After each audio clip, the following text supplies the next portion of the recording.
Lorsqu'on dose les réticulocytes, et on trouve qu'il n'y en a pas beaucoup, elle est régénérative. Nous avons parlé de la valeur de rétique de 5 à 2%, mais elle est plus en valeur absolue de 20 à 100 000. Alors, si c'est régénératif, on cherche un contexte évocateur, soit c'est une insuffisance rénale. Pourquoi les reins? Vous connaissez le rôle du rein dans la production du sang, là où il y a quoi? L'érythropoïèse, merci beaucoup. Nous avons parlé de la situation au milieu. Hein. Maintenant, on va aller dans la situation à gauche. On trouve un VGM inférieur à 80. On peut fermer les yeux. Quand on a une anémie microcytaire hypochrome, c'est la ferritine, le verre sérique, on fait le bilan inflammatoire CRP et fibrinogène, une hémoconcentration négative, soit une hémoconcentration positive. Alors nous allons éliminer cliniquement cette situation d'hémoconcentration. Les déshydratés, les granulés, les diurétiques, ceux qui font des gastro-entérologies importantes, vomissement, diarrhée et tout ça, chez toutes ces personnes, parce qu'ils baissent leur quantité de plasma, ils vont par conséquent concentrer leur hémoglobine. Quand ils concentrent leur hémoglobine, ça vous donne l'impression que c'est une polyglobuline, mais non. La situation réelle, c'est que parfois ça peut être une anémie. L'hémoglobine est normal, ça veut dire que lorsque les plasmas et les rapports plasma évoluent et globule rouge est respecté, ça veut dire 45-60, nous allons parler d'une polyglobulie vraie.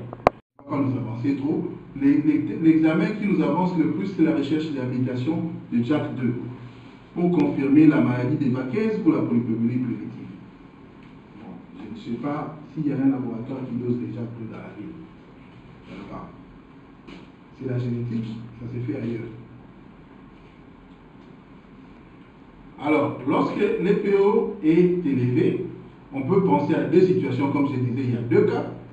Soit sécrétion inappropriée de l'EPO, dans le cas des différentes tumeurs qui peuvent entraîner cette sécrétion inappropriée, les CIADH, non, les sécrétions inappropriées, c'est pas les CIADH. J'ai pensé à ça. De ce nom paranéoplasme. Très bien. Alors, elle est isolée, par exemple suite aux médicaments. Elle peut être héréditaire suite aux maladies que vous voyez là, les glaces et les Sjögren's. Nous considérons que ce sont des maladies de vivre. Ça peut être dû à un envahissement médullaire, un envahissement tumoral le plus souvent, ou ça peut être dû à un syndrome myélodysplasique. Moi, les tumeurs qui évoluent dans la désordre de la mélanome. Alors, lorsque c'est périphérique, ça peut être secondaire à la destruction de polynucléaires, dans les maladies auto-immunes, lupus et tout ça. Ça peut être lié à l'hypersplénisme, le plus souvent associé à une hémoglobine modérée. Quand je dis hypersplénisme, docteur là, ça sursaute, parce que c'est un peu lu. On a plus de 4000 lymphos. Ce sont des petits lymphocytes matures, mais lorsqu'on les a étalés, en les étalant, comme ils sont matures parfois fragiles, en les étalant, on éclate le cytoplasme, vous verrez parfois des noyaux nuls. Ces noyaux nuls-là qu'on appelle ombre de Gumprecht, juste au cas, parce que vous avez ces trois éléments-là, vous pouvez dire que probablement c'est une LLC. Donc vous posez les diagnostics à partir des hémogrammes, des cellules lymphoïdes chroniques. Vous pouvez avoir des lymphocytes binucléés chez une femme jeune et fumeuse, hyperlymphocytose polyclonale bénigne. En cas de suspicion d'hémopathie, c'est l'immunophénotypage qui va faire l'immunophénotypage des lymphocytes circulants. Donc dans l'immunophénotypage, on va aller chercher les antigènes qui sont sur le lymphocyte. On va utiliser un score qui s'appelle le score de Matthew-Test. Avec ces scores-là, on va dire voilà, ça peut être ça ou ça. Donc comme on a pris l'habitude de synthétiser comme ça, on va pas lâcher. Alors, quand est-ce qu'il y a thrombocytose? Quand nous avons une valeur au-delà de 500 000. On peut distinguer des thrombopathies secondaires ou réactionnelles. Elles dépassent rarement les millions de plaquettes. Les thrombocytoses primitives ou thrombocytémies, elles dépassent plus de 800 000 parce que parfois, la logique dans la réflexion, c'est ah non, il a beaucoup de plaquettes, il n'y a pas de problème. Hein? Il ne va pas saigner. Mais attention, il peut coaguler. Il peut coaguler. Non, il existe des modifications morphologiques des plaquettes, ainsi que une thrombopathie expliquant en grande partie les thromboses vasculaires et où les plaquettes, parfois ils ont une agrégation liée aussi à LDDA. Si vous avez une thrombopénie qui se retrouve devant ces situations-là, on vous conseille de faire une numération par tube citratée. Qu'est-ce que vous allez ajouter? Si vous n'arrivez rien, vous ne voyez rien, cela ne veut pas dire qu'il n'y a pas d'anticoagulant. L'anticoagulant qui est là est en poudre et il est collé sur la paroi. Mais si vous prenez le tube citraté, il y a là-dedans. Sachez que ça c'est pour les drépanocytaires. Nous avons dit et nous vous donnons la moitié de merci parce que vous allez vous écouter encore. Vous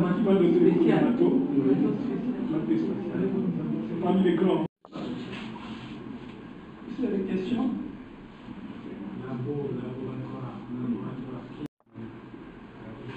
L'importance d'avoir une collaboration avec les cliniciens. Parce que quand vous avez une clinique, c'est pas toujours. En fait, le rôle du clinicien, ce n'est pas de livrer de sortir le résultat. Il faut les analyser, discuter avec les médecins. Des propositions. Alors, aussi, l'autre chose, c'est que quand les cliniciens demandent des examens, ils doivent mentionner la clinique. J'ai l'impression qu'on ne mentionne pas la clinique. Est-ce qu'on mentionne les renseignements cliniques pour faciliter aux biologistes et même aux techniciens de pouvoir comprendre ce que veut le médecin et lui interpréter Quand tu vois le tube, tu dois penser à une vie. Alors, de préférence, la vie que tu aimes le plus, c'est la vie de qui? De votre épouse, de votre enfant, de qui? Donc pensez à ça. Et considérez que vous n'êtes pas des prolongements des automates. C'est comme ça que vous utilisez le PPH, non? C'était lui-même pour voir le résultat. Juger les résultats. Pourquoi vous devez faire ça? Il y a deux volets. Il y a d'abord votre formation personnelle. Vous devez savoir ce que j'ai fait ici. On rencontre ça dans le cas de quelle pathologie. Le deuxième volet, c'est pour l'intérêt du patient. Maintenant, l'intérêt du patient, vous, parfois, vous ne connaissez pas la clinique, parce que le clinicien n'a pas mis. Qu'est-ce qu'il faut? Il faut faire, il faut vous rapprocher de lui. Attendez, vous avez 3 d'hémoglobine. Vous déposez là, non, ils auront les résultats sur le PPH, vous allez prendre votre café. Qu'est-ce que vous avez fait? Il faut courir. Mais le clinicien, j'ai vu 3 d'hémoglobine. C'est vraiment comme ça que ça doit se passer. Et les cliniciens, quand ils. Moi, je dis ça toujours aux médecins, c'est eux qui connaissent les malades. C'est eux qui voient l'urgence. Bon, moi, il y a ces patients ici, il a ceci, je veux que tu me fasses ça. C'est comme ça que j'ai fait un effort de vouloir combiner les informations et cliniques et techniques pour que les cliniciens sachent, voilà, j'ai l'hémogramme, ces paramètres ici, ça peut m'aider à ceci. Par rapport aux patients et par rapport aux personnes de votre patient. Qu'est-ce qui se passe? Une balance pour le reçu dans le BMI, dans le programme. Et vous vous posez les médecins. Quand vous demandez un médecin pour le patient qui dit ça, l'importance de la pathologie, ils doivent se préoccuper de suivre le laboratoire, d'assurer le suivi. Parce que le laboratoire peut aussi oublier. Les personnes doivent être. Mais souvent, qu'est-ce qu'on voit? Résultat, bon, on verra ça demain. Vous comprenez? On est habitué à voir des trucs qui viennent après 24 heures. Alors ici, on a discuté des automates dont les gens ne s'essayent pas assez. Vous comprenez? Il y a la rapidité de réponse qui arrive, mais les gens disent bon, résultat, demain matin. L'hémogramme, on va faire quand? Demain matin. Vous comprenez? Alors que la personne a un hémogramme qui est réaliste. Oui, donc là aussi, il y a une prise de conscience que nous, professionnels de la santé, devons avoir par rapport aux patients, à la structure, et ainsi de suite. Donc, je crois que c'est là aussi le bienfait de ce genre de commence pour essayer de perronner tout petit peu chacun de nous par rapport à la responsabilité que nous avons vis-à-vis du patient et de nous. Et donc, j'attire aussi l'importance parce que le docteur Baron a raison de relancer ce débat parce que c'est un débat que je suis venu trouver au mois de janvier, je crois, par rapport aux données cliniques. Dès qu'on m'a posé la question, moi j'étais tout à fait, j'étais sans aucune ambiguïté, je dis, pour moi, le bon, lorsque le remplit, on va dire que les examens. Les éléments les gens souvent qui disent que moi je suis radical avec le thème Saint-Roumou. Parce que pourquoi lorsqu'un radiologue fait, pourquoi lorsqu'on demande des données des radiologues des données cliniques, et pourquoi on le fait pour le laboratoire? Moi je n'avais aucune idée là-dessus. Donc il y a des gens confus, parce que je pense que les gens notent bien cela, que désormais, même lorsqu'on demande une nouveau test, mettez quand même des symptômes pour le patient. Il n'y a pas toujours la fièvre, il y a autre chose. Donc, même si, je ne sais pas s'ils le font parce que nous n'avons pas de cliniciens maintenant, par exemple. Je veux dire le médecin biologiste, parce que je pense que les laboratoires, ça ne veut rien dire à mon avis, parce qu'il y a des gens qui sont intelligents. Je ne veux pas le mais ADN est quand même assez petit pour pouvoir réagir devant ce genre de choses. Et donc, et là aussi, nous disons à nos médecins que lorsque vous avez demandé des examens, nous avons ici un laboratoire qui peut réagir assez rapidement. Avant de partir à la maison, allez vers le laboratoire, allez entrer dans le DMI, interroger le laboratoire, et puis, avant de partir, vous tirez les conclusions.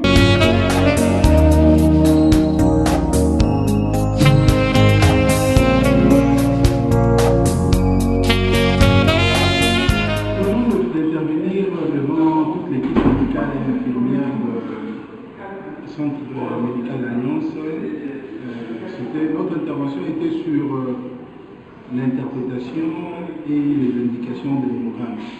L'hémogramme qui est une des analyses principales en hématologie au laboratoire. Cette analyse vous permet d'entrer dans plusieurs couloirs. Ça vous permet de poser plusieurs diagnostics lorsque vous respectez les différents étapes. Alors notre propos était sur les indications que nous avons énumérées. Ensuite, nous sommes passés sur l'interprétation. Nous nous sommes arrangés pour faire l'interprétation lignée par lignée. On a parlé de rouge. Le rouge, on a parlé de l'anémie et de la polyphémie. Nous avons parlé de blanc. Là-dedans, nous sommes passés par le nétro, le mono, le léco, les bateaux, les éosinaux, en voyant les circonstances d'augmentation et de diminution de la quantité. Après quoi, nous sommes passés au niveau des plaquettes. Nous avons vu la thromophilie et la thromopénie. Après ces éléments-là, ensemble, nous sommes passés, après débat, échange et questions avec les uns et les autres, nous sommes passés sur les cas cliniques, les explorations, en commençant par la clinique du patient. Nous sommes passés par les différentes informations que les gens pouvaient nous donner, et enfin, nous avons abouti à des diagnostics trouvés après les autres investigations.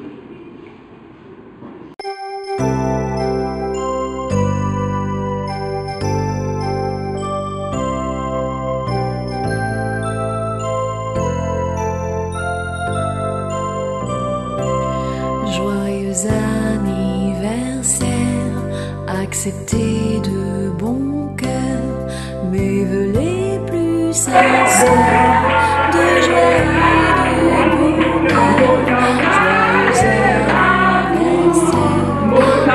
Accepter de bon cœur mes vœux les plus sincères. Joyeux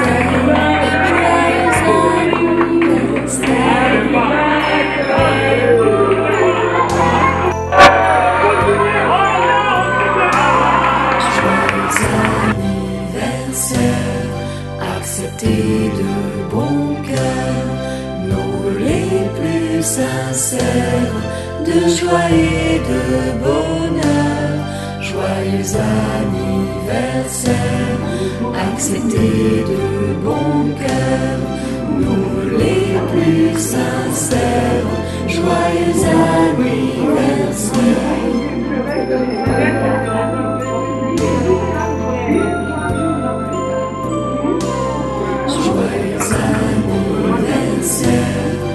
Accepter de bon cœur nos vœux les plus sincères de joie et de bonheur. Joyeux anniversaire. Accepter de bon cœur nos vœux les plus sincères.